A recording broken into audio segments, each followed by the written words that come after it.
Hi there guys, and welcome once again to Jonesy's vlog. So, I mean, there's not a lot to say about yesterday's match. I mean, it was on telly, so I'm guessing the majority of people watching this video did actually see it for themselves. But I mean, it's for both teams were just so poor, and I don't think I've watched a worse game of football in such a long time. I mean, I've seen worse Leeds United performances by far, but as you know, on a whole, as a game of football, I mean, I'm pretty sure Middlesbrough fans can't have been happy with that, and I know the majority of Leeds United fans weren't happy with it. So I mean, we'll look from the start. I mean, personally, I'd have liked to have seen Matt Smith start, you know, from the first minute. It was a bit of a strange decision to start with Noel Hunt. You know, I know Matt Smith is obviously still sort of coming back after the 3-match suspension, and maybe his fitness wasn't top notch, but I think we just needed that a bit more of a threat up front. I mean, Hunt, he tries his best, he really does, and you can't doubt the guy's effort, but he's just not quite got it, and it just doesn't cut it, and you can't just keep saying, well, at least he tries, but it's, if there's no end product, then you know you can only go so far with that excuse. So you know, I'd have preferred to have seen that. The rest of the team, I thought it wasn't too bad a starting lineup really. You know, it was good to see Scott Wootton back. I think Tom Lees was out, something to do with family issues there. But you know, I think a few other people had sort of said recently it might be time just to give Lees a little bit of a rest.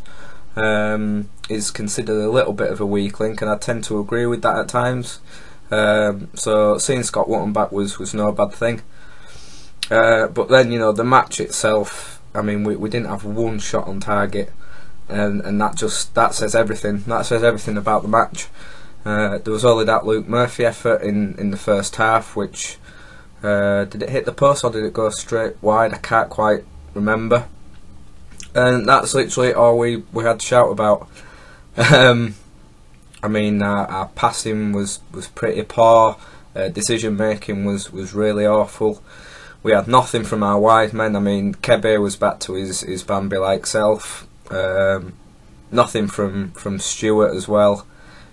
Every time he gets the ball, for me anyway, I don't expect anything to happen. You know, it'd be nice to have a player playing for us that, you know, when they get the ball, you think, oh, something might happen here. But there's not really anyone on our team apart from McCormack at times that you feel that with. So nothing in from the wings. You know, no crosses into the box. And it, like I said, it's hard to think of anything to say because there really isn't anything to talk about. Disappointed from McDermott that he didn't change things sooner, you know, to leave it till 10 minutes from time when clearly something needed to be changed a lot sooner in that match. You could argue we maybe put a bit more pressure on when Smith did come on, but still no end product. And it's just a good job that Middlesbrough were really poor at their finishing yesterday. And Jack Butland was really on form and had a great debut for us. I think that's probably the only positive to come out of the game, that, you know, a keeper making his debut for us had such a good game. And it is, I mean, I've not been slagging off Kenny at all this season. You know, I don't think he's done as bad as what some people have said. But having said that, after seeing Butland yesterday, you can see what we've just been missing out on in there. I mean, Kenny is a fantastic shot stopper, but it's always been that thing of he's, you know, coming out for crosses and that and demanding his box, which has been a little bit of an issue. And we saw from Butland yesterday, like I say, kind of what we've been missing there. And it's, you know, it's just a shame that it's a loan deal that is obviously going to go until the end of the season. And you know, it's annoying knowing that is a keeper that we won't be able to keep hold of, unfortunately, because, you know, a player of that quality, you know, he's still a young keeper, and you know, there's no way Stoke are going to let him go to a Championship club anyway. So So like I say, that's, you know, on the pitch, that was really positive from yesterday. So, you know, pretty disappointing. But at least it was a clean sheet, and at least it was a draw. You know, at least we didn't lose the game. And so yeah, I think that's really all I can say about the actual game. I mean, if anyone else can think of anything worth talking about, then you know, do that in the comments below or on my Twitter. But yeah, I mean, as a whole, I mean, the away day was quite fun. You know, I mean, most away days are with our fans, but it was a really fun time yesterday. Great atmosphere, over 3,000 of us there, which, you know, is that the third away game in a row now? An early kick-off, again, that was on TV. Yes, you know, we didn't sell out our tickets, but I don't think you can blame us. You know, like I say, given that it's a third away game in a row. But yeah, cracking atmosphere, and I mean, you'll see in the away days video that went up just earlier this evening.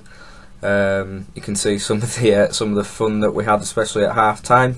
That was certainly interesting, and yeah, the Middlesbrough fans. I mean, there was a bit of singing and it created a good atmosphere, but that fucking drum, Jesus.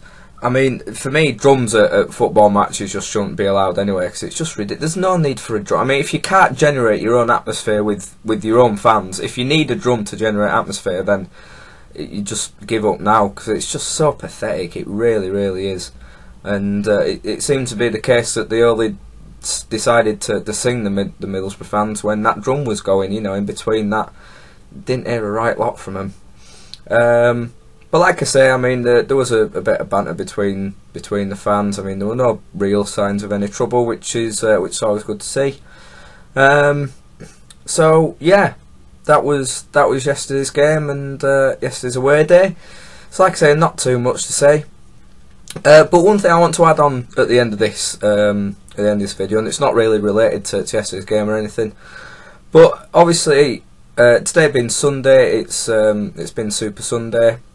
Two awful games, let's be honest. Really, really poor games. Newcastle, Villa, and Norwich, Tottenham, which is slightly better, but not much better now.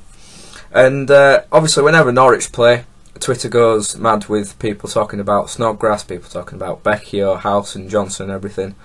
And it's always a mixture of what I say, sane Leeds fans that, you know, wish them well.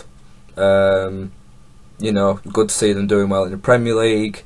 Some that go a bit too far and are sort of kind of sucking up to them a little bit, and it's a bit cringeworthy to see. Then you got the other people, which I just consider to be very bitter fans, that you know, call them all Judas, and that they only went for the money and all this crap. And I just wanted to sort of put it on the end of this video because there wasn't much to say, and just get a life, guys. Honestly, the fact that, you know, we're a poor Championship side. Yes, we're a big club, we've got the history, but we're in the Championship. So if a Premier League club comes along and offers some decent money for a player, offers them a bigger wage, which obviously is going to happen from the Premier League down to the Championship, and you have a chance of playing at the highest possible football that you can, are you going to say no just for loyalty's sake? Or are you going to say yes because you want to try and better your career, maybe have international chances, and like I say, play at the top of your game week in, week out? Of course you are. Of course you bloody are. It's not all about the money. You know, to use an example of, you know, moving somewhere for the money, if you were to move from a Premier League club down to a Championship club, which makes no sense whatsoever, then that's clearly going to have been about the money or something, isn't it?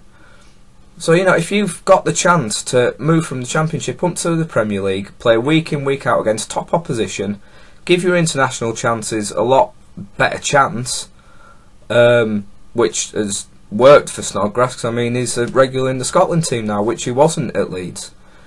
I just don't understand some people's thinking. I really don't get it. And it starts to get really annoying and tedious, and just let it go. I mean, it's years since they've gone now. And honestly, I really wish them all the best. I really do, because everyone deserves a chance to play in the Premier League. And if they believe that they weren't going to get that chance at Leeds, I mean, they've been proved right, haven't they? We're still not in the Premier League, and they've been playing in the Premier League for, you know, over a season for all of them. And they play, you know, obviously apart from Becky, or he's not, but the others are playing pretty much week in, week out, and they're doing well, and good on them. You know, why should they, you know, waste their careers in the lower leagues when you can clearly better your career? So just enough of the bitterness. Just get a life, concentrate on what's going on at our club instead of at other clubs, and just let them get on with it, because it's really sad. So that's all I wanted to add on the end of this, just to give a bit more longevity to the video. So let me know your thoughts, guys. Give me your thoughts on yesterday's game, although there's, like I say, not really that much to talk about. And give me your thoughts on what I just talked about there, about, you know, letting players go, and well, if you know, if the people out there who wish to challenge me on it, then please do. We can have a debate on it, either in the comments below or at my Twitter, Chris Jones LUFC. You know, I don't want to get nasty about it. That's not the idea. I can't get my head around some people's thinking. So, you know, try and put your point across, and I might be able to understand it a bit more. So, like I say, that's all I've got to say, guys. So we move on to next week, another Sky game against QPR, and I'm not expecting much, which I don't think many people will be. So we'll see anyway. So as always, guys, thank you for watching. Check out my away days video, which went up on my channel just a couple of hours ago. So give that a watch if you would. And yeah, as always, guys, thank you very much for watching, and I will see you all very soon.